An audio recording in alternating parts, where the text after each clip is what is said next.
Nagaa waaqayyoo isiniif haa baay'atu isiniin jecha viidiyoo kana namni sitti tolee akkasumas immoo shamarran keenya haa baratanii warroonni jettan jechuudha. Share copy link akkasumas repost godhaa jechuudha.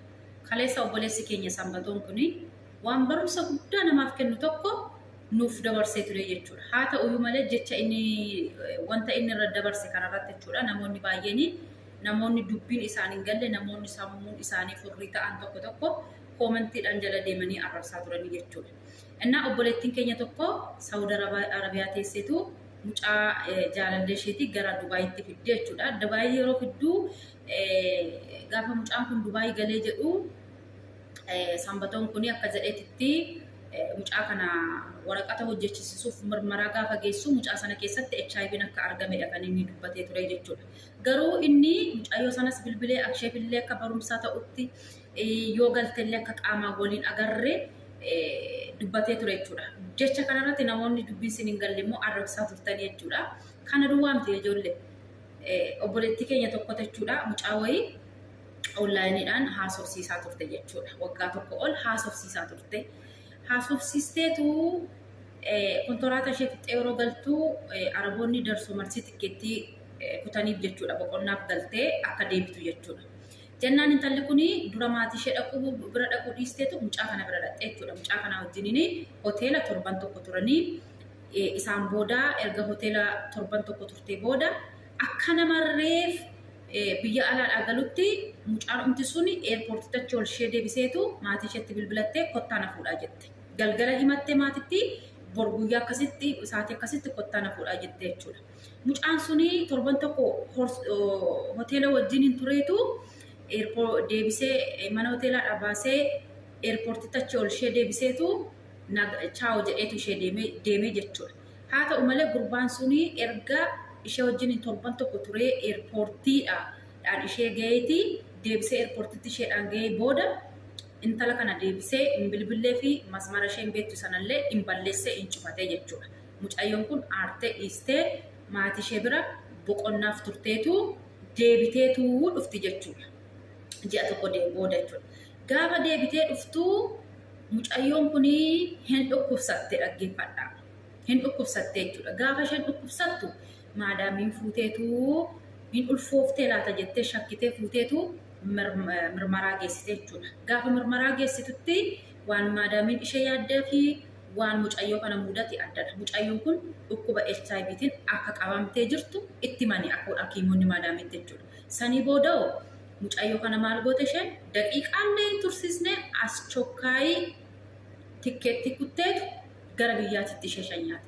Yaa namoota ijoolleen keenya hin dhageessani waan namni isinitti himu nama qeequu malee irraa hubachuu hin beektan waan ta'eef nama onlaayiniidhaan hin beekne tokko maaltu pirooses godhiitii Dubaayitti galchisiin jedhe. Inni beekaniyyuu baay'ee baalageedha saatii ammaa kanatti nama hin beekne hin amanina. Kanaafuu waan namni isinii dabarsu tokko immoo irraa hubachuuf yaali malee nama arrabsuudhaaf hin yaali. Maadaami dhaggeeffadhu. Qibaboota mana maadaami ijoollee gola maadaamii keessa jirtan warroonni dhiira Itoophiyaa irraa kaargoo godhaa jirtan warroonni dhiira Itoophiyaa irraa karaa Dubaay kaargoo godhaa jirtan kaargoo hin godhina. Itoophiyaa irraa 1,400 kaffaltanii dhiira kaargoo hin godhina. Achuma biyyatti hoolaa horsiisuu lukkuu yaa horsiisuu lafa yaa qotuu midhaan haa facaasuu yaa haamuu yaa daldaluu yaa hojjetu biyya isaatitti. Eshi ati asitti gola ormaatitti waraabaa hin waraabdanii bulguuwwan isin asitti gola ormaatitti hoggaa 7 hoggaa 8 hoggaa 9 anoo ammaa qibii kiyyaan hoggaa 7 guute biyya ormaa harrii baase egin olaala harrii mataan kiyya harrii baase. Ani hoggaa 7 biyya ormaa hojjedhullee dhiiralleen xalabanne waaqayyo faa galatu. Ijoolleen hoggaa 7 hoggaa 8 hoggaa 10 biyya Arabaa keessa gola Arabaa keessa dirhama 1000 takkaan hojjechaa jirtan. Mindaan keessan akkam jabaate akkam guddate 2,200dha. Gariin keessan birrii 1,000 birrii 800 faa hojjettu. Hin beektu ijoolleen mana maadaamii keessa jirtan.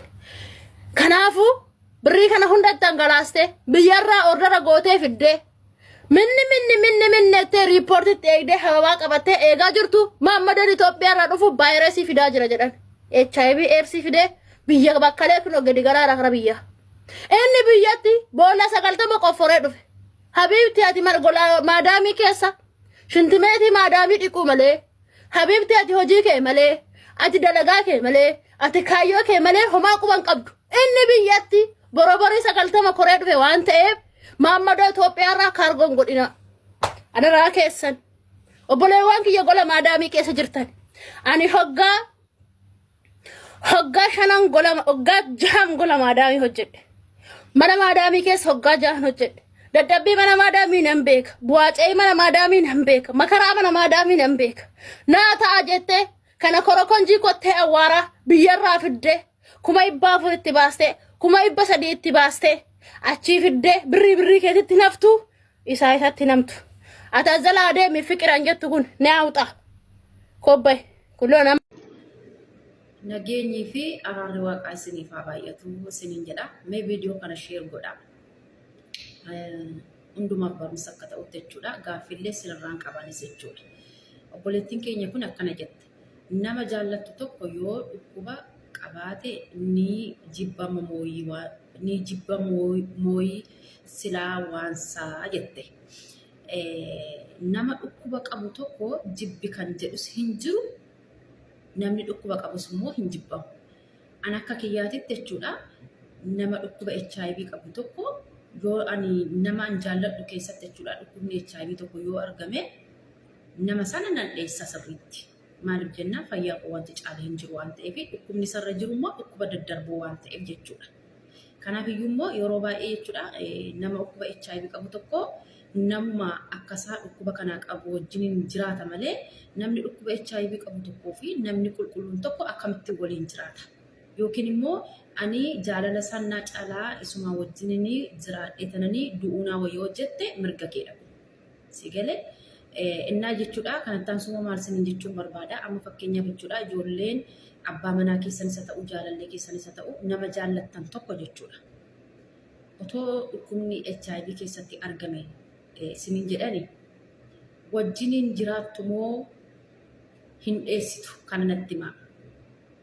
Moo irraa fagaattaniitu akka obbolummaatti haasofsiistu. Ishee kanaaf gaaffiin sinii qabanillee naa deebisaa koomentii jalatti jechuudha.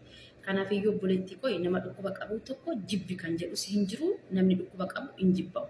Garuu jechuudha nama dhukkuba daddarboo qabu wajjiniin jiraachuu hin danda'an akka mataa kiyyaatitti jechuudha. Innaa kanan siniin jedhaa otoo sin ta'ee immoo maal gootu mee fakkeenyaaf nama dhukkuba kana qabu jechuudha nama dhukkuba HIV qabu tokko jechuudha nama ati jaallattu nama humna kee olitti jaallattu tokko keessatti dhukkubni kun otoo argameeti otuma beektuu dhaqxee wajjin jiraattamoo irraa dheessiteetu akka obbolummaatti nama sana jajjabeessitamoo nama sana gorsitamoo akkam goota otoo si ta'ee akkam goota otoo sin ta'ee akkam gootu meeshee kanaafi deebii keessan yookiin immoo yaada keessan koomentii jalatti naa barreessaa isiniin jechuun barbaada turtii gaarii. Walqunnamtii saalaa yeroo sadii irra deddeebi'anii godhanii garuu durbummaa ishee fudhachuu hin dandeenye jetti obboleettiin keenya har'a dhimma hiriyaa ishee mudate tokko akkasitti nuuf qooddi. Viidiyoo kana koppii linkii gochuun amma dhumaatti hordofa. Nagaa keetii qo'i gaaffii wayii si gaafadha. Hiriyaa koo tokkotu goddanyaa dhiiraa qabdi. Waggaa 4 booda fedhii ishee gaafatee jennaan isheenis eeyyamteef. Garuu guyyaa 3 walitti dhufanii inni dingilii yookiin durbummaa ishee fudhachuu hin dandeenye. Jaalala jalqabaa wal irratti baran. Ishiinis isa dura nama hin beektu. Innis ishee dura shamara kan biraa hin barre. Waan kana ta'eef bakka gaafa bultii ijaarrannu irra deebinee yaalla. Wal barsiifanna sodaas infixannaadhaan walii galanii amma niikaa godhatan. Garuu booddee namni kun akkam ta'a jettaati. Ati sodaadhaaf ta'a moo yeroo sanii fudhachuu hin dandeenye jettee yaadda.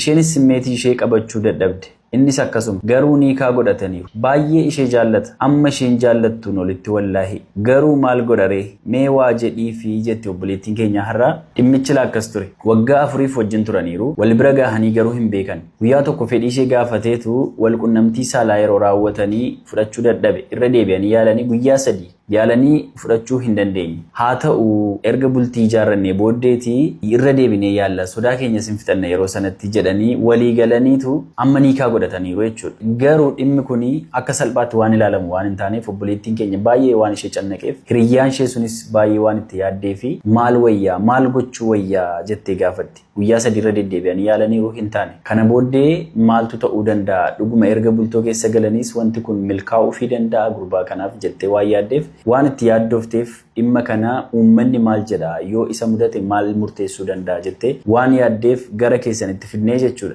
Yaadni keessanarraa jireenya obboloota keenya gara fuulduraatiif baay'ee murteessaadha. Akka dhimma keessanitti ilaalaati yaada bareedaa kennaa fi thank you so much. Itti dabalataan guys chaalenjiin Nasrii Aanoleedhaaf kenname guyyaan xumuraa har'adha. Kanaafiyyu deemaati fast delivery follow gochuudhaan 500 gashinee Nasrii Aanoleen miliyoona tokko argatu ani immoo 100,000 argadhaa jechuudha achi keessaati. Kanaafiyyu deemaa follow godhaa comment irratti abdii jechuun barreessaa akka gootan shakkiin qabu. Thank you so much galatoom.